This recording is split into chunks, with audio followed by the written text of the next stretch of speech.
శ్రీ గురుభ్యో నమ. శ్రీలలిత త్రిశతి ఈనాటి నామం. హల్యవర్జిత అంటే ఈ నామరూప దేవత సర్వ పాపరహితమైనది. ఈనాటి నామరూప దేవత పాపరహితమైందండి అంటే ఈ దేవత నుంచి ఎలా వస్తాయంటే బెనిఫిట్స్ శ్రీ విద్యలోకి వెళ్తే అప్పుడు ఆటోమేటిక్ ఈ దేవత అంశ ద్వారా వస్తూ ఉంటాయి. శ్రీ విద్యలోకి వెళ్ళటం అవి ఇవి అనేటైతే ఒక ఫార్మరు నాగలి తీసుకొని పొలము దున్నుతాడు. పొలము దున్నిన తర్వాత నాగలి అన్నటువంటి దాంతో భూమిని ఎలా దున్నుతాడో నాగలి అనబడే శ్రీ విద్యా మంత్ర సాధనతో నీకు కామ్యములు అనబడే పొలం, ఏ పొలము ఏ సీడు వేస్తావో దాన్ని ఎలా దున్నాలో తెలుసు కదా. ఆ విధంగా ఆ మంత్ర సాధన చేస్తే ఆ సాధకుడికి ఈనాటి పాపరహితమైన ఈనాటి నామరూప దేవత శక్తి సామర్థ్యముల రీత్యా ఉన్నత కామ్యములు అంటే ఏంటంటే ఉన్నత కామ్యములు అంటే మేమేదో కోరుకుంటాం కదా, మేము కోరుకున్నామని ఈదా మరియమా ఆమె ఉన్నతమైన ఇస్తుందండి మాకెట్లా అది అంటే సహజంగా ప్రాపంచికమైనటువంటి మానవులు కోరుకునే కోరికల్ని ఈనాటి నామరూప దేవత మీరు ఏ మంత్ర దేవతను ఉపాసిస్తున్నా ఇది ఉంటే ఈ జ్ఞానం ఆ దేవత రూపంలో ఆ కోరికలు దహనం అవుతాయి. అదేంటంటే దహనం అవుతాయి అంటారు ఏంటంటే, దహనం అయితే మాకు ఎట్ల పనులు అవుతాయి అంటే ఆ కోరికలు మీకు ముఖ్యమైనటువంటి మీ ఉత్తమమైన కోరికలు మీకు తెలియనివి నెరవేరుతాయి అన్నమాట. మీరు కోరుకునేటువంటివి అంటే అందపరంపరవి నెరవేరవు. మాకు అర్థం కాలేదండి అని కొంతమంది అనుకుంటుంటే సర్వ కోరికలు దహనం ఎట్లా అవుతాయండి? మేము మనుషులం కదా, కోరుతూనే ఉంటాం కదా, మాకు మనసు ఉంది కదా, ప్రతి సెకండు కోరికలు పుడుతూనే ఉంటాయి కదండి. మీరు ఎట్లా చెబుతారు ఏంటండి అంటే మీ ప్రశ్నలకి శృతులు మాత్రమే సమాధానం చెప్పగలుగుతాయి అబ్బా. ఎవ్వరూ చెప్పలేరు. ఏ మానవుడికి వాటికి సంబంధించినటువంటి మంత్రదేవత బెనిఫిట్స్ క్లారిటీగా చెప్పలేడు. ఎవరేం చెప్పినా అవి వాళ్ళ ఫీలింగ్స్, శృతులు మాత్రమే ఖచ్చితంగా చెబుతాయి. అర్థమైందండి? ఇప్పుడు సరే, మీకు కోరికలు ఎలా తీరుతాయి, ఎలా తీరవు, లేకపోతే భగవంతుడు ఎలా చేస్తాడని దాన్ని కొన్ని శృతుల్లో మీకు వివరణ ఇవ్వటం ఋషుల పరంగా జరిగింది. ఏమన్నారు, మహాసనాతన కాలంలో భరద్వాజుడని ఒక మహర్షి ఉంటాడు. ఇతని మంత్రద్రష్టకి బిఫోరు సంబంధించినటువంటి హిస్టరీ అన్నమాట. చాలా సబ్జెక్ట్ ఇతను, అన్ని వేదం చదువుకొని వేదాంగాలు రకరకాలు. సరే, 300 సంవత్సరాలు అనేకమైన వేద మంత్ర సూక్త దేవతల్ని ఇతను దర్శించటం కానీ, అనేక మంత్రాలు చుట్టం కానీ, అనేకమైనటువంటి శ్రీ విద్యాపరం కూడా ఉంటుంది. ఈ ఋషి పేరు వారసులు ఇప్పటికీ భారద్వాజ అనబడే గోత్రం ఉన్నటువంటి వాళ్ళు ఇతని వీర్య వారసులు. అర్థమైందండి? ఈ భారద్వాజ అనబడేటువంటిది. అలాంటి ఈ భారద్వాజుడు ఏం చేశాడంటే, సరిగా గతంలో నేను వివరించాను వీళ్ళ పెళ్ళిళ్ళు వివాహాలు ఇవన్నీ ఋషులకు సంబంధించి గతంలో కూడా వివరించడం జరిగింది. మీకు ఇంకా కావాలి క్లారిటీ కంటే పెట్టండి, మెయిల్లో చెబుతాను. ఇతను సాటిస్ఫాక్షన్ అవటం లేదు, ఎన్ని చేసినా ఎన్ని చూసినా. అప్పుడు ఒక మహామృత్యుంజయ మంత్రం చేస్తాడనమాట, ఋగ్వేదానికి సంబంధించిన సూక్తపరంగా. నేను శ్రీ విద్యాపరంగా మీకు చెబుతాను. చేసి ఆ మంత్రదేవత ద్వారా 300 సంవత్సరాలు తపస్సు చేశాడు, వగేరా చెప్పాను కదా. ఆయుష్ అయిపోవచ్చింది ఇతను తెలిసి ఆ మంత్ర సాధన చేస్తాడు. ఆ మంత్ర సాధన చేసి ఆయుష్ పెరుగుతుందన్నమాట. ఎవరైనా చేసుకోవచ్చు. అయితే శ్రీ విద్యా గురు పరంపరలో కొన్ని చేసిన తర్వాత చేయాలి. డైరెక్ట్గా ఆ మంత్రం చేస్తే కొన్ని సమస్యలు వస్తాయి. అప్పుడు ఆ మంత్రం ఏమైనా ఉంటుందంటే, ఆ మంత్రం శ్రీ విద్యాపరంగా ఏముంటుందంటే ఓం హౌం ఓం ఓం ఓం జూం సహ భూర్భువస్వహ త్రయంబకం యజామహే సుగంధిం పుష్టివర్ధనం ఉర్వార్గులు బంధన మృత్యోర్ముక్షి అమృతాత్ ఓం స్వర్భువర్భూహు ఓం సహ, ఓం ఓం ఓం జూం హౌం ఓం, ఈ విధంగా ఉంటుంది కొన్ని గురు పరంపరలో. కొన్ని చోట్ల మార్పులు చేర్పులు ఉంటాయి. ఈ మంత్రం ఇతను మృత్యుంజయ మా అనేక మృత్యుంజయ మంత్రాలు ఉంటాయి, అందులో ఇది ఇంపార్టెంట్. సరే, ఈ భారద్వాజ మహర్షి ఈ మంత్రసాధన ద్వారా పరమేశ్వరుని ప్రసన్నం చేసుకొని ప్రత్యక్షం అవుతాడు. రావణాసులాగా కోరికలు కోరుకోడు.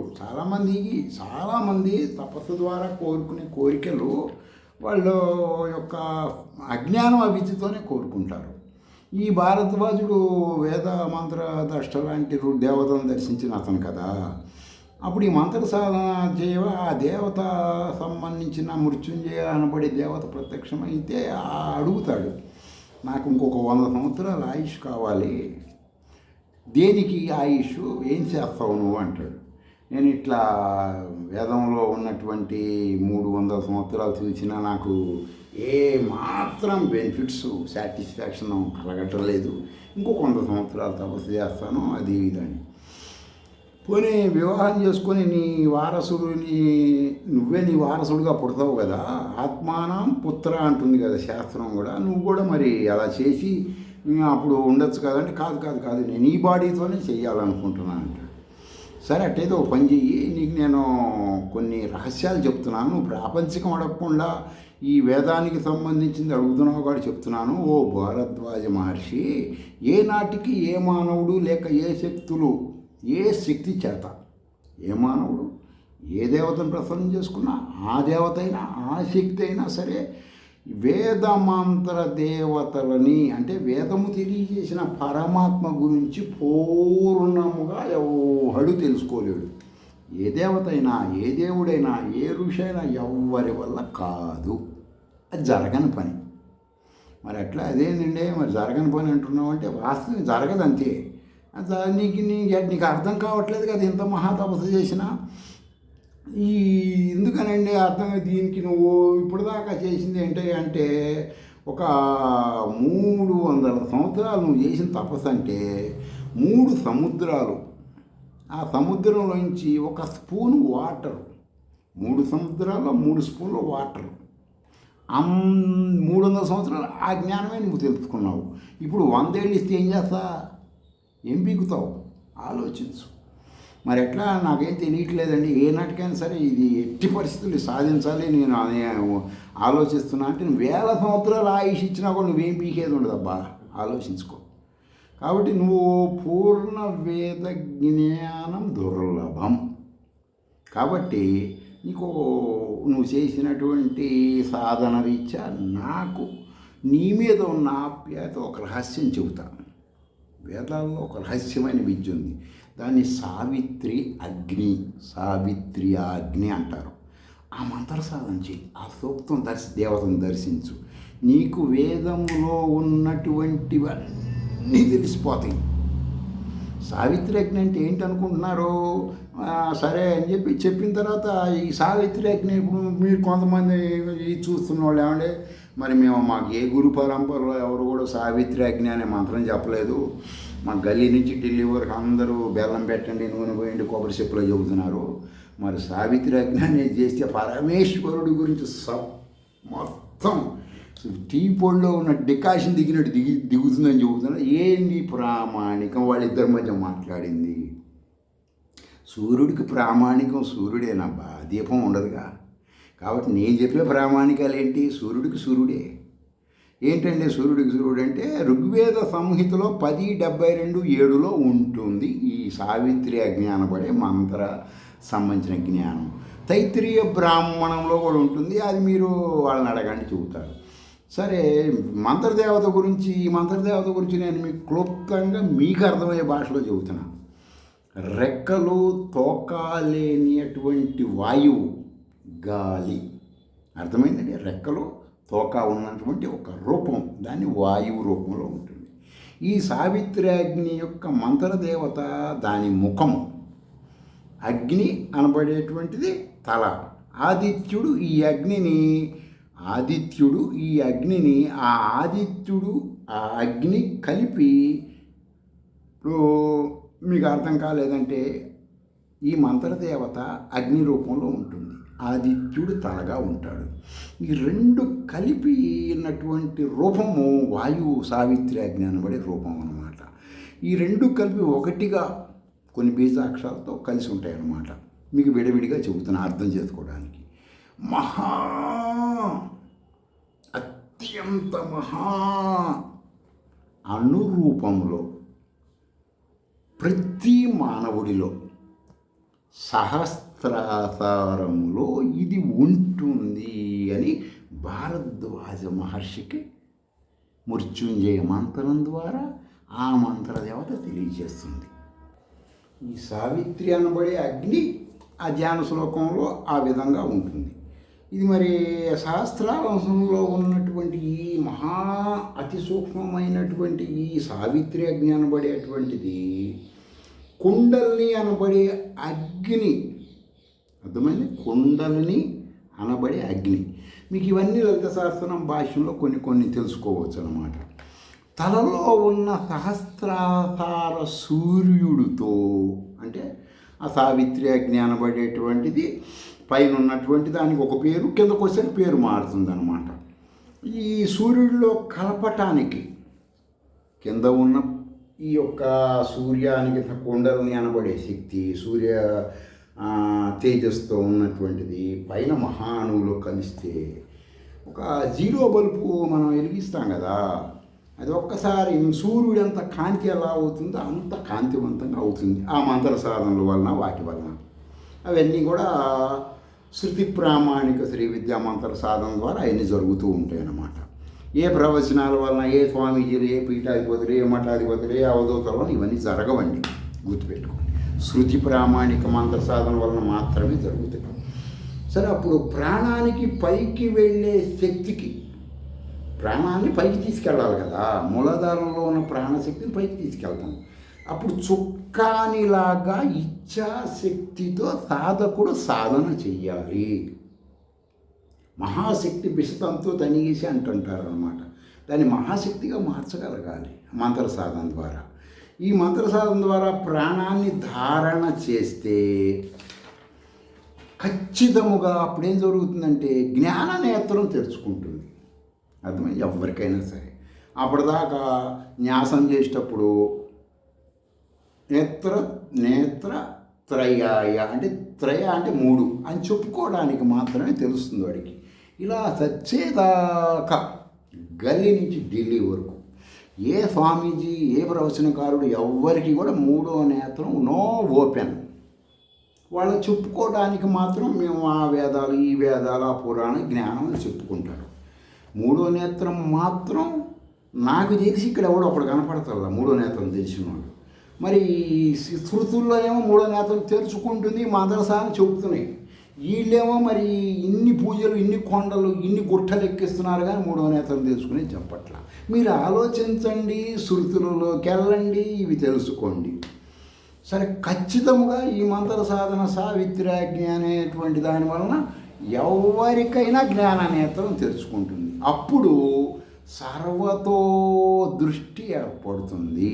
అర్థమైందండి? ఈ సావిత్రాగ్ని కుండలని అనబడి దాన్ని పైకి తీసుకెళ్ళి కలపగలిగితే ఎప్పుడైతే జ్ఞాననేత్రం సర్వతో దృష్టి అంటే ఏంటి? ఇప్పుడు ఇక్కడ కూర్చొని వేరే ఎక్కడో ఏదో నువ్వు సంకల్పం చేస్తే అవి నీకు దృష్టి ప్రపంచం సినిమాలా కనపడుతుంది అనమాట. శృతుల్లో చెప్పినవన్నీ వాస్తవాలు, అబద్ధాలు చెప్పవలసిన అవసరం లేదు కదా. అర్థం? నీకు నాకు అబద్ధాలు చెప్పే అవసరం ఉంటుంది కొన్ని ప్రాబ్లమ్స్ రీత్యా. లోకములో ఉన్న వేదశాస్త్రాలన్నిటిలో జ్ఞానం, ఏ వేదమైనా, ఏ శృతి అయినా, ఏ దర్శన శాస్త్రమైన, ఏ ఫిలాసఫీ, శృతి ప్రామాణిక జ్ఞానమైనా సరే ఈ సాధకుడి మనసులో టక్మని ఉంటుంది. అప్పుడు అది సబ్జెక్టు. అప్పుడు ఆనాడు ఆ మానవుడికి జరామరణ భయశోకాలు బాధపోతాయి. అప్పటిదాకా పోవు. ఎవడు చెప్పినా మీరు నమ్మద్దు, నేను చెప్పినా నమ్మద్దు. మనిషికి భయం అప్పటిదాకా పోదు. కొన్ని శ్రీ విద్యా మంత్రాల వల్ల, అంటే ఈ ఒక్క మంత్ర సాధన కాదు, ఈ సావిత్రాజ్ఞానం చేస్తే పోతుందని ఈయన చెప్తున్నాడు. ఇది కాకుండా వేరే ఋషి పరంపరలు వేరేవి కూడా ఉన్నాయి. ఈ నామరూపపరంగా నేను ఇది చెప్తున్నాను. ఇది కాకుండా వేరే మంత్రాల ద్వారా కూడా ఆ భయం పోతుంది. అర్థమైందండి?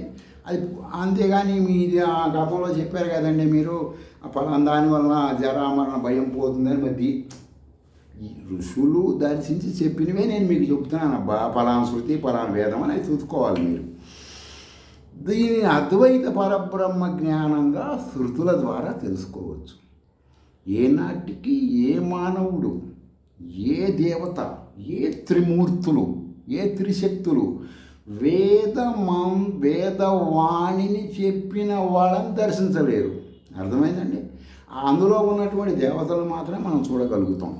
ఈ జ్ఞానం తెలుసుకుంటే కొన్ని లాభాలు ఉంటాయి, ఈ లాభాలు బెనిఫిట్స్ ఉంటాయి. ఈ జ్ఞానం అంటే ఈ మంత్ర సాధన, ఇది సావిత్రజ్ఞ మంత్ర సాధన చేస్తే పైన చెప్పిన బెనిఫిట్స్ ఏ మానవుడు ఏనాటికి శుద్ధ జ్ఞానం తెలుసుకోకుండా అందపరంగా ఆధ్యాత్మికం ఆచరిస్తే వచ్చే బెనిఫిట్స్ ఏంటి? ఇప్పుడు ఎవరో చెప్పినవన్నీ ఆచరిస్తున్నామండి. ఇక్కడి నుంచి ఊరు వెళ్తాము, రైల్లో, బస్సుల్లో, కారుల్లో, దారిలో వెళ్తా వస్తా అనేకమైన సంకల్పాలు చేస్తూ ఉంటాం, అనేకమైన ప్రాణులను చంపుతూ ఉంటాం, తెలిసి కొన్ని తెలియక కొన్ని చేస్తూ ఉంటాం, అనేక చెత్త అంతా తింటూ ఉంటాం. ఇవన్నీ జరుగుతుంటాయి కదా ఈ పరంపర ఆధ్యాత్మికంలో. దానివల్ల వచ్చే బెనిఫిట్స్ ఏంటి ఎవరు చెప్పలేరు. శృతులు జ్ఞానం చేస్తే బెనిఫిట్స్ ఇవన్నీ శృతులు చెబుతున్నాయి అన్నమాట. సరే, ఒక్కసారి ప్రతి మానవుడు కూర్చొని తలుపులన్నీ వేసుకొని గుడెల నుంచి వేసుకొని నేను చెప్పింది శృతిపరంగా చెబుతున్నా ఆలోచించుకోండి. బాల్యం ఆటపాటలతో అయిపోతుంది ఎవరికైనా, ఆడైనా మగైనా. అత్యంత తక్కువ మంది బాలురు మాత్రమే మనకు తెలియకపోయినా కొంతమంది కొన్ని కమ్యూనిటీల్లో ఉన్నటువంటి బాలురు జ్ఞానము ఎలా ఉంటుందంటే ప్రహ్లాదుడు, ఉద్దండు, నచికేతుడు. అర్థమైందండి? నచికేతుడు టాప్ సబ్జెక్ట్ అండి, మోస్ట్ పవర్ఫుల్ ఆఫ్ మంత్రద్రష్ట.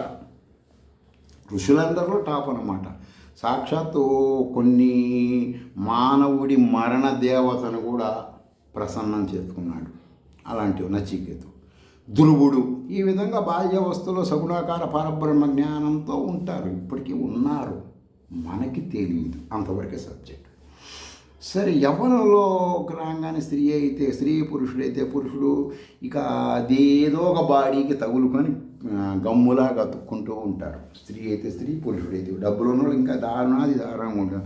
డ్రగ్స్ చేయించి వాటేసుకొని పడుకోవడమే పనులు, వేరే పనులు కొంతమంది ధనవంతులు, అందరికి కాదు. సరే, ఆ పీరియడ్ 10 సంవత్సరాలు అనుభవిస్తాడు, లేకపోతే ఒక 5 ఏళ్ళు. రోగాలు వచ్చిన హాస్పిటల్కి వెళ్తారు, లక్షల గుమ్మ. మాకు తెలిసిన ఒక ఫ్రెండ్ ఉన్నాడు, మంచి గుడి ధర్మకర్త. ఆయనకి భారతదేశంలో ఉన్న రోగాలన్నీ ఉన్నాయి, కానీ ఎప్పుడు ఏ రోగం అవసరమైనా ఆ ఉండిలో చేయబడితే మూట వస్తుంది, ఆ మూటతో మందులు వాడుతూ ఉంటాడు. సరే, ఇంకా అంతకుమించి నేను వివరణ చెప్పలేని మీరు ఆలోచించుకోండి. సరే, ముసలితనం రాగానే వాడికి ఇప్పుడు వాళ్ళకి 40 ఏళ్ళకి ముసలోళ్ళు అయిపోతున్నారులేండి ఎక్కువ మంది. ఇంకా సంపాదించినటువంటి అనేకమైన పాపాల ద్వారా, అందరూ కాదు కొంతమంది, వాళ్ళకి ఇంకా నిద్ర పట్టదు. తర్వాత ఆస్తులు ఏమవుతాయి, బంగారం ఏమవుతుంది, కొడుకులు ఏమవుతారు, కోడళ్ళ పరిస్థితి ఏంది, వీళ్ళ బ్యాడ్ హ్యాబిట్స్ ఏంది, ఇది వాడితో చూస్తుంది, వాడేమో వీడిని చూస్తుంది, వీడు దాన్ని చూస్తున్నాడు, మా అబ్బాయి పరిస్థితి ఏంది, మావాడు అక్కడ బయటికి పోతే ఏం జరుగుతుంది ఏంది, వీడికి నిద్రపడదు, కావాలి కుక్కలాగా వీడి నానా సంకలు నవ్వుతూ ఉంటాడు, చీ చా అంటూ ఉంటారు. ముసలితనంలో వాడికి అనేక రోగాలు వస్తాయి. కొంతమందికి రోగాలు వస్తాయి, ధనవంతులు ఏం చేస్తారంటే పని వాళ్ళని పెట్టి తలుపులేసి చిన్నపిల్లలను కూడా పోనీరు. నాకు తెలిసిన వాళ్ళు ఉన్నారు, వాళ్ళ సొంత మనవడిని వాడు దగ్గరికి పోని, ఏంటంటే వాడికి ఎయిడ్స్ ఉందని ముట్టుకోకూడదంట.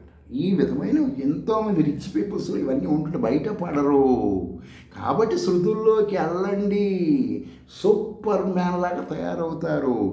సరే, ఈ విధంగా ముసలోళ్ళ పరిస్థితి వగైరా చెప్పుకుంటే సిగ్గుచేటు. బయటకు వచ్చినప్పుడు ఏదో తలకి రంగు వేసుకొని, మొహానికి పౌడర్ పోసుకొని, మంచి బట్టలు వేసుకొని ఏదైనా రావచ్చేమో, కానీ వాళ్ళ బతుకులు మామూలుగా ఉండదు అన్నమాట. వృద్ధాప్యంలో దారుణాతారు అనేక రోగాలు పట్టి పీడిస్తుంటే వీళ్ళు చేసినవన్నీ.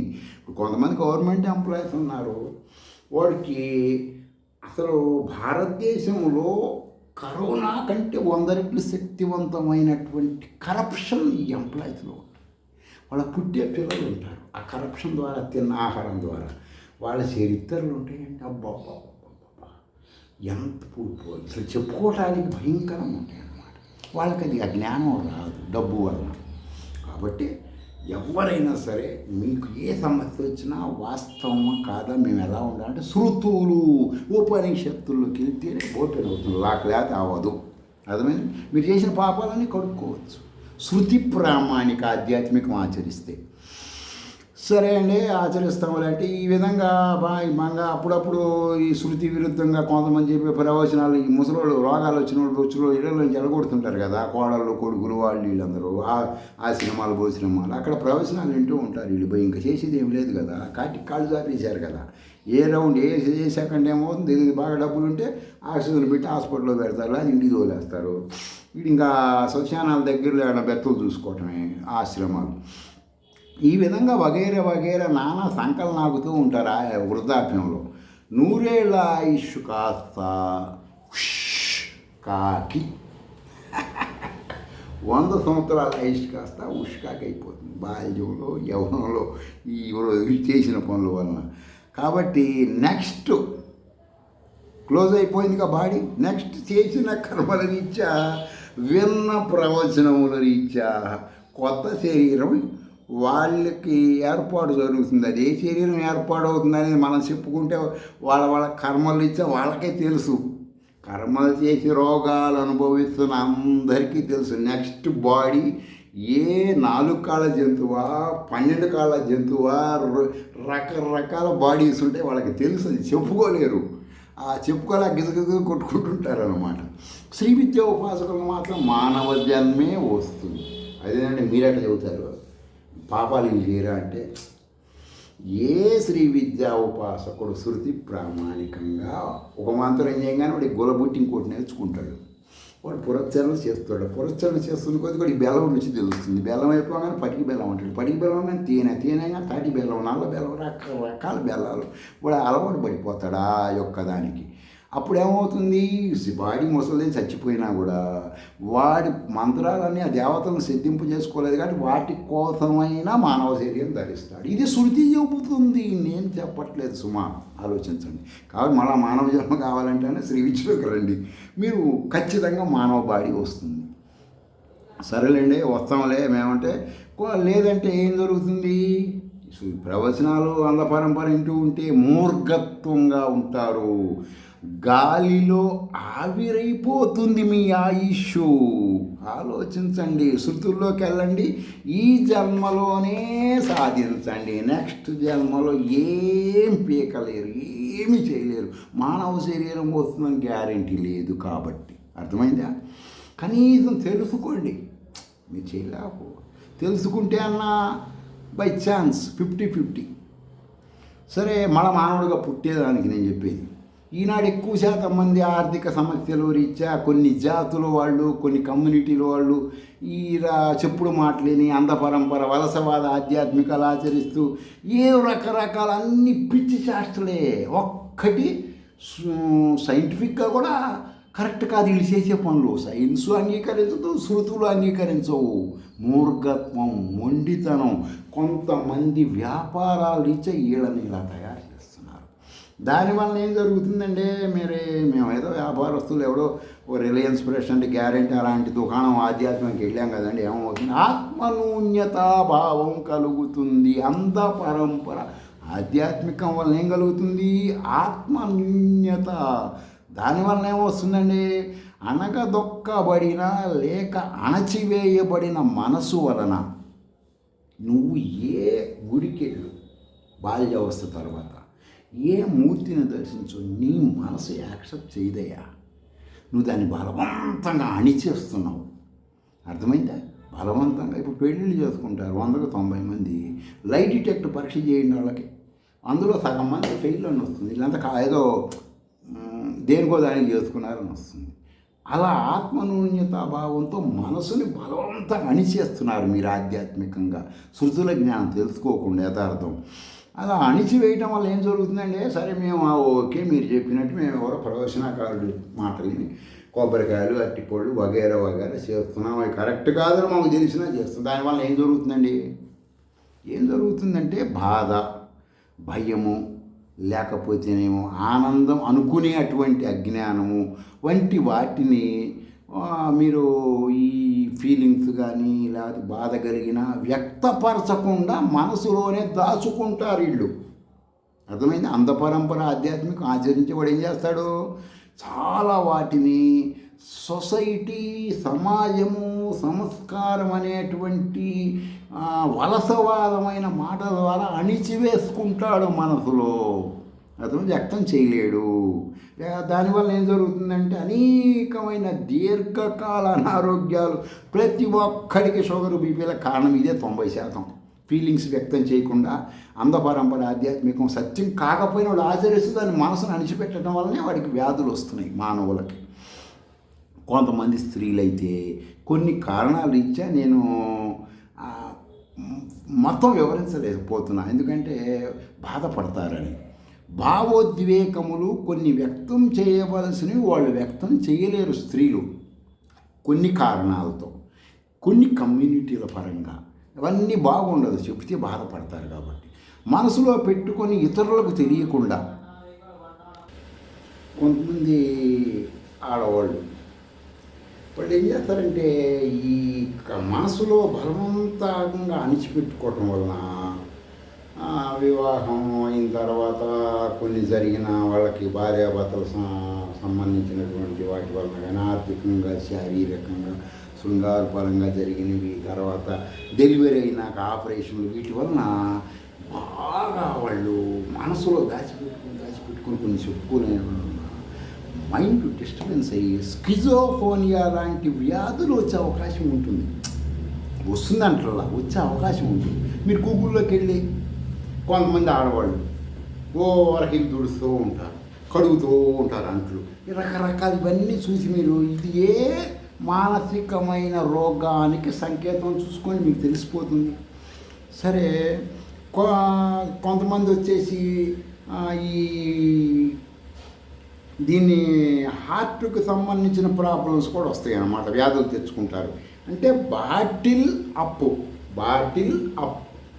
అంటే ఏంటంటే, బాటిల్ అప్ అంటే ఏంటంటే మేము ఎప్పుడు వినలేదంటే గుండె పట్టనంతగా సమస్యలు నింపుతున్నారు వీళ్ళు. ఒక బాటిల్లో వాటర్ పోసామంటే మూత పెట్టాము, నిండిపోయింది, పోస్తే పోవు కదా, బయటకు వచ్చేస్తాయి కదా. ఒక మనసు కానీ వీటికి సంబంధించింది వీళ్ళు ఈ సమస్య పెడుతూ ఉంటారు.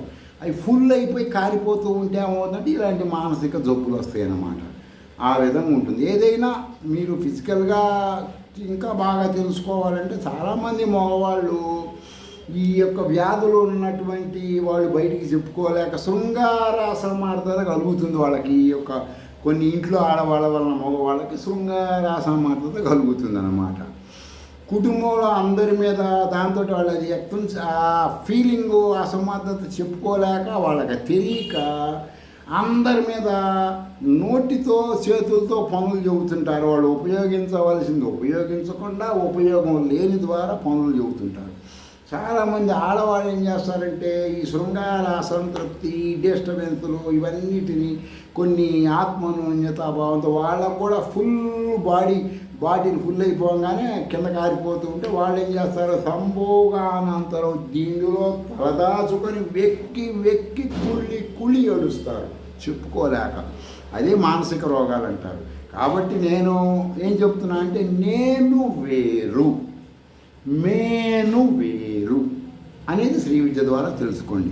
మీకు ఏ జబ్బులు రావు, ఏమీ రావు. ఫుల్ దిల్ ఖుష్, బాల్యం నుంచి ముసల్తనం వరకు ఆలోచించండి, బుద్ధి ఉపయోగించండి, మిమ్మల్ని మీరు ఎడ్యుకేట్ చేసుకోండి శృతుల ద్వారా.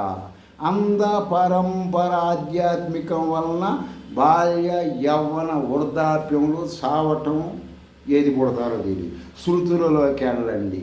ఖచ్చితముగా మీరు ఈ సావిత్రి అగ్ని లాంటి మహా విషయాలు తెలుసుకోవచ్చు. స్వస్తి.